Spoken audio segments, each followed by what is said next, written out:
नमस्कार बंधुरा आगामी बुधवार 11 सेप्टेम्बर राधाष्टमीर दिन श्री राधा एवं कृष्ण के अवश्य निवेदन करुन এই একটি ভোগ।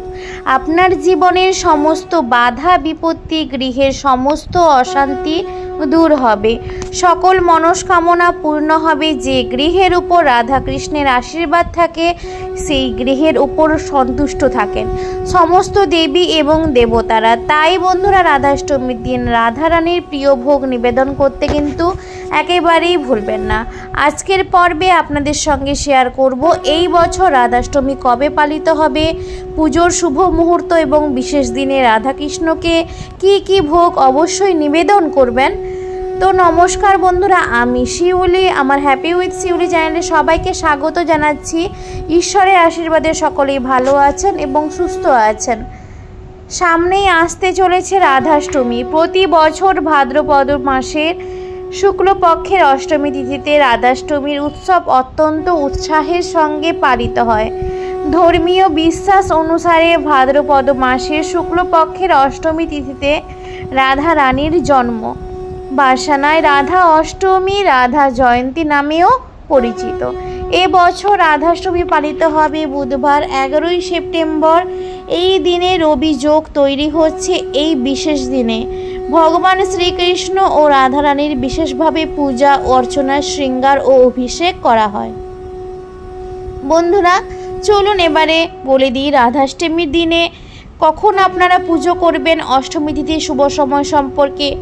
রাধাষ্টমী পড়েছে 25 ভাদ্র 1431, ইংরেজি 11 সেপ্টেম্বর 2024 বুধবার দিন। অষ্টমী তিথি কিন্তু লাগছে মঙ্গলবার দিন সন্ধ্যা 6:27 থেকে এবং থাকবে বুধবার সন্ধ্যে 6:28 পর্যন্ত। রাধাষ্টমীর পুজো কিন্তু দুপুর 12টায় করা হয়ে থাকে। রাত 12টায় নয়, মনে করা হয় দুপুর 12টাতেই রাধারানীর জন্ম হয়েছিল। রাধাষ্টমীর দিনে পুজোর শুভ সময়কাল হচ্ছে সকাল 11:03 থেকে দুপুর 1:32 পর্যন্ত। বন্ধুরা রাধারানীর প্রিয় একটি ভোগ, সেটি অবশ্যই নিবেদন করবেন।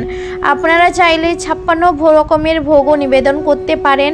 যেরকম জন্মাষ্টমীতে 56 রকমের ভোগ দেওয়ার নিয়ম আছে, ঠিক সেইভাবে রাধাষ্টমীতেও রাধারানীকে সন্তুষ্ট করতে, শ্রীকৃষ্ণকে সন্তুষ্ট করতে এবং রাধাকৃষ্ণকে 56 রকমের ভোগ লাগানো হয়। কিন্তু বন্ধুরা সবার পক্ষে 56 রকমের ভোগ লাগানো তো সম্ভব নয়। তাই আজকের পর্বে আমি আপনাদের বলে দেব কোন বিশেষ একটি ভোগ লাগালে রাধারানী সন্তুষ্ট হবেন এবং শ্রীকৃষ্ণের আশীর্বাদও আপনারা পাবেন। অর্থাৎ রাধাকৃষ্ণ দুজনেরই আশীর্বাদে আপনারা সমৃদ্ধ হবেন।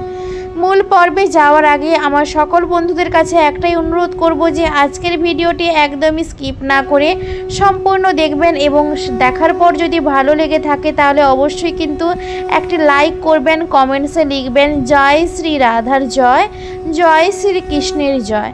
এবং বন্ধুরা অবশ্যই ভিডিওটি শেয়ার করবেন আপনাদের নিকট আত্মীয় স্বজন বন্ধু বান্ধবদের সাথে। রাধাষ্টমীর আর হাতে গোনা কয়েকদিন বাকি আছে। ভিডিওটি পেলে প্রত্যেকেরই উপকৃত হবেন। আসা যাক মূল পর্বে। রাধা রানীর প্রিয় ভোগ হচ্ছে দই আরবি বা কচুরমুখী দিয়ে তৈরি করা হয় এই দই আরবি। বন্ধুরা আপনারা অবশ্যই রাধাষ্টমী তিথিতে রাধা রানীকে দই আরবি ভোগ নিবেদন করবেন। এর জন্য কচুমুখীগুলোকে প্রথমে ভালোভাবে ঘি দিয়ে ভেজে নেবেন। তারপরে মশলা সহযোগে এবং টক দই সহযোগে কচুরমুখীগুলো নিজের হাতে রান্না করবেন এবং রাধারানীর কাছে ভোগ হিসেবে নিবেদন করবেন। বন্ধুরা এই দই আরবি জিনিসটি, এই ভোগটি রাধারানীর অত্যন্ত পছন্দের। এই ভোগ ছাড়া রাধারানীর পূজা কিন্তু সম্পূর্ণ হয় না। তাই বন্ধুরা রাধাষ্টমী তিথিতে আপনারা যদি 56 ভোগ দিতেও না পারেন, রাধারানীর অত্যন্ত প্রিয় এই ভোগটি দই আরবি দিতেই কিন্তু ভুলবেন না। বলবো যে দ্বিতীয় ভোগটির কথা, সেটি হচ্ছে রাবড়ি। বন্ধুরা এই দ্বিতীয় ভোগটি রাধারানীর অত্যন্ত পছন্দের। যেমন গোপাল সোনার অত্যন্ত পছন্দের হচ্ছে মাখন মিছরি, ঠিক সেরকমভাবে শ্রী রাধিকার অত্যন্ত পছন্দের এবং অত্যন্ত প্রিয় ভোগ হচ্ছে রাবড়ি। রাবড়ি বানানোর জন্য আপনারা গরুর দুধকে খুব ভালোভাবে জ্বালিয়ে নেবেন, খুব ঘন করে জ্বালিয়ে প্রায় অর্ধেক পরিমাণ করে নেবেন। তার মধ্যে সামান্য মিছরি, একটু কেশর এবং ড্রাই ফ্রুটস দিয়ে আপনারা রাবড়ি খুব সহজেই বানাতে পারবেন। এবং অবশ্যই এটি রাধাষ্টমীর দিন নিজের হাতে বানিয়ে রাধারানীর কাছে নিবেদন করবেন। তৃতীয় যে ভোগটির কথা বলবো সেটি অত্যন্ত প্রিয় মালপোয়া। সাধারণত দুধ, সুজি, চিনি ইত্যাদি ভালো করে মিশিয়ে তার মধ্যে সামান্য ড্রাই ফ্রুটস, নারকেল কুচি এবং সামান্য ছোট এলাচ গুঁড়ো দিয়ে মালপোয়া তৈরি করা হয়। এছাড়াও অনেকে কলার মালপোয়া বা তালের মালপোয়াও বানিয়ে থাকেন। বন্ধুরা, মালপোয়া যেভাবেই বানান না কেন, মালপোয়া কিন্তু রাধাকৃষ্ণ দুজনেরই অত্যন্ত পছন্দের খাবার। তাই রাধাষ্টমী এই তিথিতে মালপোয়া বাড়িতে বানাতে কিন্তু একদম ভুলবেন না। চতুর্থ যে ভোগটির কথা আমরা বলবো সেটি হচ্ছে সিমুইয়ের পায়েস। হ্যাঁ বন্ধুরা, সিমুইয়ের পায়েস রাধারানীর অত্যন্ত পছন্দের জিনিস। তাই অবশ্যই রাধাষ্টমী তিথি, যেটি শ্রী রাধিকার জন্মতিথি, তাতে সিমুইয়ের পায়েস আপনারা বানাতেই পারেন এবং শ্রীকৃষ্ণ এবং রাধারানীকে সিমুইয়ের পায়েস অর্পণ করতে পারেন। জন্মাষ্টমী তিথিতে যেমন লুচি, সুজি নিবেদন করা হয় শ্রীকৃষ্ণকে, ঠিক সেরকমভাবে রাধাষ্টমী তিথিতে রাধারানীকে লুচি এবং তার সাথে সিমুইয়ের পায়েস ভোগ হিসেবে নিবেদন করতে পারেন। বন্ধুরা, অনেক সময় অষ্টমী তিথিতে অনেকেই অন্ন ভোগ দেন না, সেক্ষেত্রে লুচি এবং সিমুইয়ের পায়েস আপনারা ভোগ হিসেবে নিবেদন করতে পারেন। বন্ধুরা, এরপর আপনাদের আমি বলে দেব পঞ্চম এবং শেষ যে জিনিসটি ছাড়া রাধাষ্টমীর ভোগ একদম অসম্পূর্ণ, সেই জিনিসটি আপনারা অবশ্যই জোগাড় করবেন এবং রাধাষ্টমী তিথিতে রাধারানীকে নিবেদন করবেন।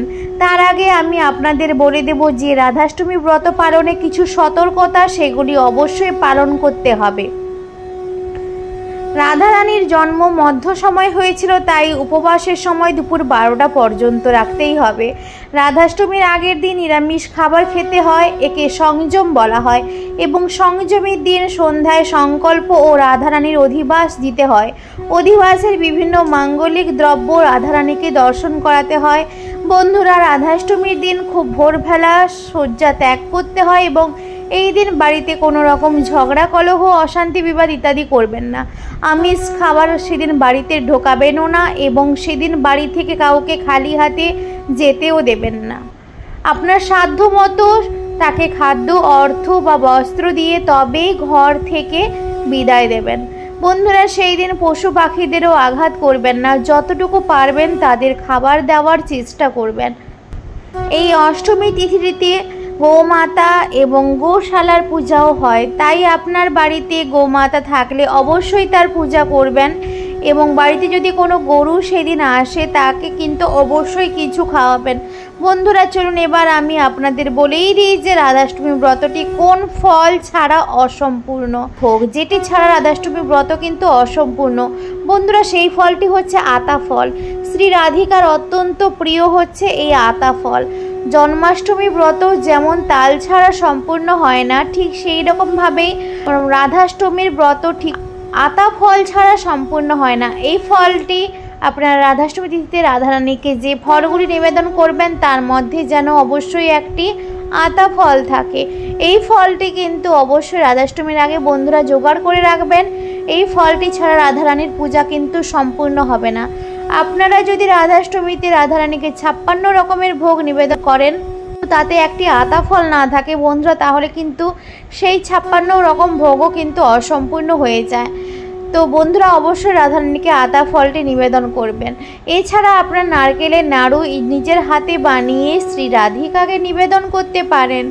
নারকেলের নাড়ু এবং তালের বড়া শ্রী রাধিকা এবং শ্রীকৃষ্ণ দুজনেরই অত্যন্ত প্রিয়। তাই বন্ধুরা, অবশ্যই রাধাষ্টমী তিথিতে এই দুইটি ভোগ কিন্তু অবশ্যই আপনারা বানাবেন। বন্ধুরা, আপনারা যে ভোগই বানান না কেন, আপনাদের অন্তরের ভক্তির সাথে ভোগটি নিবেদন করবেন এবং তাতে তুলসী পত্র দিয়ে কিন্তু ভুলবেন না। যদি এই ভিডিওটি ভালো লেগে থাকে অবশ্যই লাইক, শেয়ার, কমেন্ট এবং সাবস্ক্রাইব করতে একদম ভুলবেন না। সবার সুস্থতা কামনা করি, সবার মঙ্গল হোক। রাধে রাধে।